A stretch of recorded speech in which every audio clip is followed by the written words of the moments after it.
The Department of Homeland Security announced it is shutting down the TSA's controversial Quiet Skies program. DHS Secretary Kristi Noem saying the program did not prevent any terrorist attacks and cost Americans roughly $200 million annually. She went on to say the program was overly politicized to benefit allies of the Biden administration and target opponents.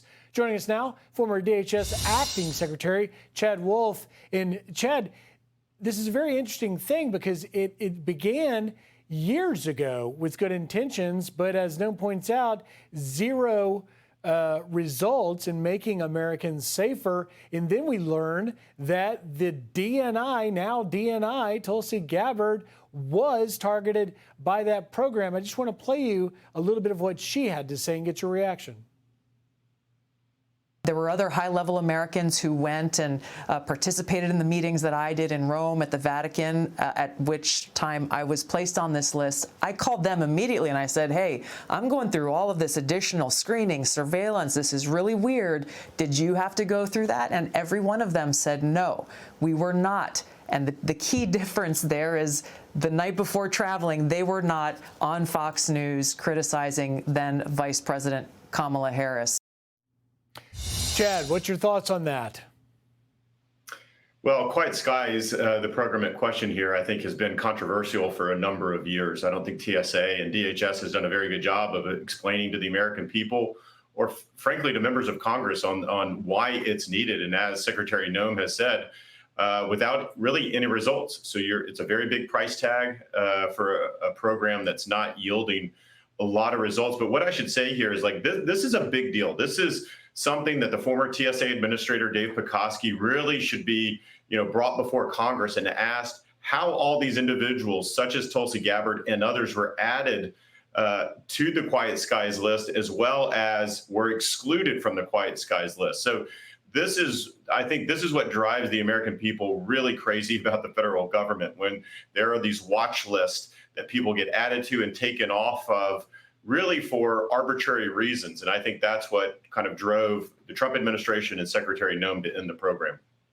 So in your estimation, just a case of clear political targeting?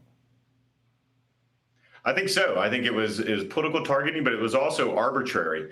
And I think this is probably part of a larger issue that really needs to be examined at TSA. I think the next shoe to drop probably will be the hundreds and perhaps thousands of American citizens added to the watch list after January 6th. And what we've seen in this time is we've seen the TSA chief counsel, the TSA head of Intel resign or be fired over the last several months. So I think there's a lot more to come out here on how these programs and the watch listing has been done at TSA.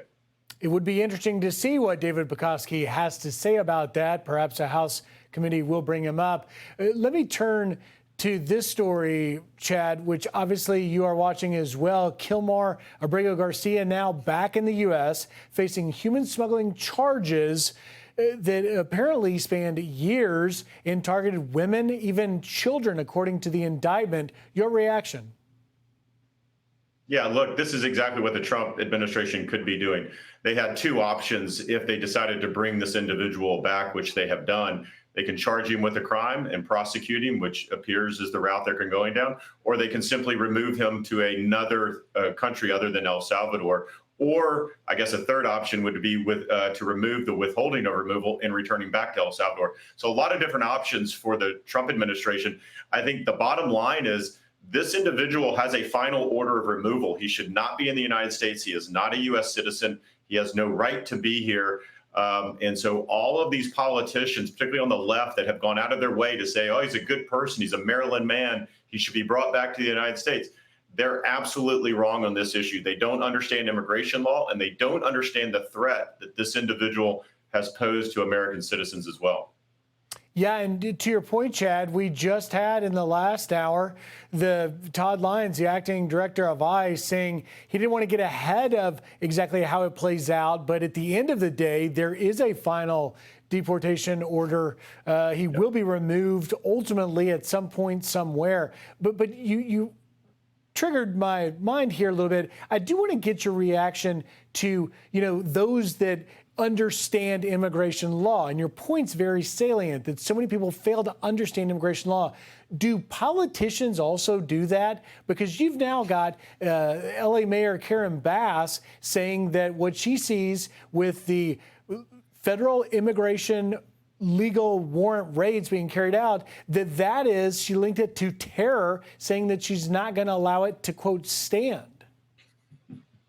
Well, of course. I mean, there's a number, and I saw it during my tenure, but I see it to this day. The number of politicians don't understand immigration law and immigration enforcement and why you need to remove individuals from the country and the threat that they pose to certain communities. So if you're going to continue to shield, right, we see this time and time again in sanctuary jurisdictions, if you're going to continue to shield dangerous individuals who are here in the country illegally, guess what? They're going to reoffend. They're going to commit more crimes in your community. So the only people that you are protecting are the criminals themselves, and you're putting at risk people in your community. So I think they need to think long and hard about these individuals. So if someone like Senator Van Hollen wants this individual back in the state of Maryland, he wants a human trafficker back in the state of Maryland so that perhaps he can reoffend, well, then I think the constituents of Maryland have a decision to make.